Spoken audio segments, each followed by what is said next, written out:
Hello everyone. इस video में ना हम कुछ इशू आते हैं जब आप मैप एनिमेशन करते हो ना उस दौरान, तो उनकी बात करेंगे। सबसे पहले ये देखें कि फॉर एग्जांपल हम कोई प्रोजेक्ट जो है ना वो बना रहे होते हैं, जैसा कि ये एक मैं मैप एनिमेशन की ना शॉर्ट वीडियोस बना रहा हूँ। तो यहाँ पर ना हम जब बना रहे होते हैं तो बिजली चली जाती है, या फिर हमारा पीसी किसी वजह से बंद हो जाता है, या फाइल जो है ना वो करप्ट हो जाती है। तो फिर हम इसका बैकअप जो है ना वो कहाँ से लें, यानी कि फिर हमारी मेहनत तो जाया जाएगी। एक ये जो मैप एनिमेशन है ना, ये काफी टाइम कंज्यूमिंग जो काम होता है। तकरीबन हम 3 से 4 घंटे जो है ना वो एक शॉट पर सर्फ करते हैं। तो और जब हम सर्फ कर लेते हैं तो फिर बाद में पता चलता है कि हमारा जो प्रोजेक्ट है वो तो ओपन नहीं हो रहा, या फिर करप्ट हो गया है। तो उसको कैसे कवर किया जाए, तो इसके लिए ना तो सबसे पहले हमने ना ऊपर जाना है एडिट में, और यहाँ पर हम आएंगे ना प्रेफरेंसेस, और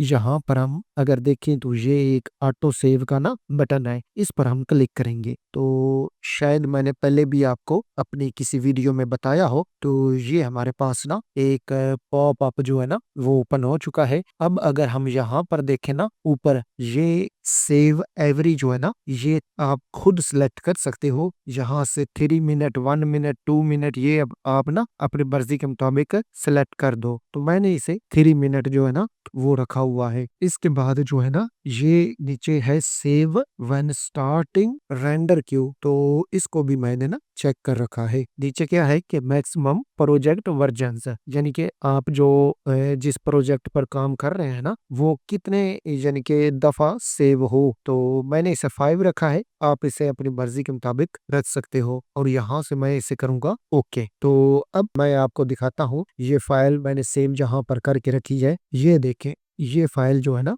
ये यहाँ पर मैंने सेव करके रखी हुई है। और अगर आप यहाँ पर आए ना Adobe after effect auto save में, तो इसमें इसने ना ये हमें दे दिए हैं, ये 4 जो है ना इसने मुख्तलिफ फाइलें बनाकर दे दी हैं। तो अगर फॉर एग्जांपल हमारा जो प्रोजेक्ट है ना अगर यहाँ से करप्ट हो जाता है, तो आप जहाँ पर आपने इसे सेव करके रखा हुआ है वहां से आप इसे ओपन कर सकते हैं। और फॉर एग्जांपल आपका प्रोजेक्ट जो है ना वो यानी कि ओपन नहीं हो रहा तकरीबन 5 PM पर, तो आपने यहाँ पर देखना है, यहाँ पर टाइम आपको मिलेगा जैसा कि 4:30 PM। तो जो 4:30 PM वाली फाइल है ना ये आपने ओपन करनी है। अगर ये ऊपर वाली करोगे ना तो फिर वो यानी कि बाद में जो आपने मैप एनिमेशन की है ना वो इनमें नजर नहीं आएगी, वो इसी में होगी, क्योंकि ये एंड पर सेव हुई थी। और शर्त जो है ना वो ये होनी चाहिए कि आपका उधर से ना प्रेफरेंसेस से ऑटो सेव जो है वो ओपन होना चाहिए। आई होप आपको इसकी भी समझ आ गई होगी। नेक्स्ट जो इशू हमें आता है ना वो मैं आपको अभी बताता हूँ। ये जैसे मेरी फाइल जो है ना ये मैंने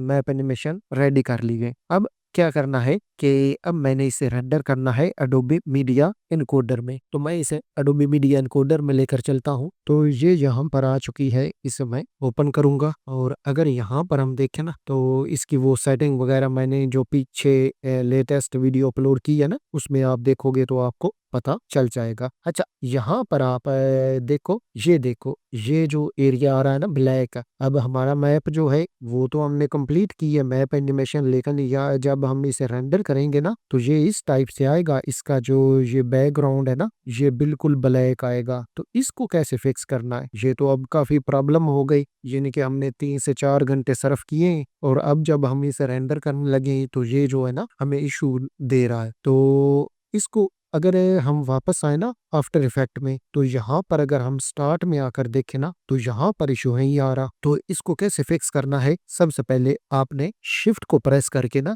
यहाँ से इसे करना फाइनलाइज, और जब तक फाइनलाइज होता रहेगा ना आपने शिफ्ट को प्रेस ही रखना है। यानी कि जैसे मैं इसे फाइनलाइज कर रहा हूँ तो मैंने शिफ्ट वाले बटन को प्रेस किया हुआ है, तो मैं इसे तब तक प्रेस किए रखूंगा जब तक ये फाइनलाइज कंप्लीट नहीं होती। ओके हो गया। तो आपका जो इशू होता है ना वो तकरीबन 20% ना यहाँ पर ही कंप्लीट हो जाता है। ओके हो जाता है। और अगर फॉर एग्जांपल हम जो है ना यहाँ पर जैसे मैं यू को प्रेस करता हूँ तो ये मैंने जो की फ्रेम्स लगाए वो आ गए हैं, यानी कि पहला की फ्रेम है ये भी ओके है, दूसरा है के को मैं प्रेस कर रहा हूँ साथ साथ, दूसरा भी ओके है, तीसरा भी ओके। तो जब मैं आगे जाता हूँ ना ये वाला ओके नहीं है, यानी कि इसके नीचे जो है ना वो आ जाती है ब्लैक स्क्रीन, ब्लैक बैकग्राउंड। तो उसे फिक्स करने के लिए ना आपने कीबोर्ड से कंट्रोल को प्रेस करना है और यहाँ से फाइनलाइज करना है। तो जब हम कंट्रोल को प्रेस करके इसे फाइनलाइज करते हैं तो ये जो है ना ये की फ्रेम और ये वाला की फ्रेम इनके दरमियान जो भी इशू होगा ना वो सेट हो जाएगा। अच्छा, अब ये तो हमने सब कर लिया, मगर अगेन हम वापस जाए ना तो ये इशू जो है ना सेम वही दे रहा है, यानी कि ब्लैक स्क्रीन का। तो इसका जो लास्ट जो इसका सॉल्यूशन है ना वो यही होगा कि आप जो अपना आपका आफ्टर इफेक्ट है ना इसमें डायरेक्ट जो है ना इसे रेंडर कर लो। कैसे, ये देखो ये अभी इसने इशू दिया है, अब जो ही मैं इसे फाइनलाइज करूंगा तो ये इशू कंप्लीट रिमूव हो जाएगा। ओके, तो अब ये जो है ना ये सॉल्व हो गया है, लेकिन ये उधर मीडिया एनकोडर में आप जाओगे ना तो ये दोबारा से इशू देगा। तो यहाँ से आपने इसे डायरेक्ट जो है ना वो करना है एक्सपोर्ट और यहाँ से ऐड टू रेंडर क्यू। तो यहाँ से आपको ना डायरेक्ट इसे रेंडरिंग करना पड़ेगा, यानी कि अदरवाइज ये जो है इशू आता रहेगा। यहाँ से आप इसका वो सिलेक्ट कर सकते हो कि कहाँ पर आपने इसे रखना है और सेव कर लेना है, और यहाँ पर सेव करने के बाद ना इसे यहाँ से आपने रेंडर कर लेना है। और अगर मैं इसे रेंडर करता हूँ ना तो आप यहाँ पर देखना ये बिल्कुल सही से रेंडर होगा बगैर किसी ब्लैक स्क्रीन के। इसमें एक इशू आता है कि जो आपका टाइम है ना, फॉर एग्जांपल अगर आपकी उधर मीडिया इनकोडर में 10 मिनट सर्फ होंगे या 5 मिनट रेंडरिंग पर, तो इधर ये जो है ना ये 20 मिनट के अराउंड अबाउट लग जाएंगे। आई होप आपको ये जो है ना वीडियो भी पसंद आई होगी। और मैंने एक व्हाट्सएप ग्रुप बनाया हुआ है, अगर आपने उसे ज्वाइन नहीं किया तो लिंक उसका मैं डिस्क्रिप्शन में दे दूंगा, आप उसे लाजमी ज्वाइन करें। शुक्रिया।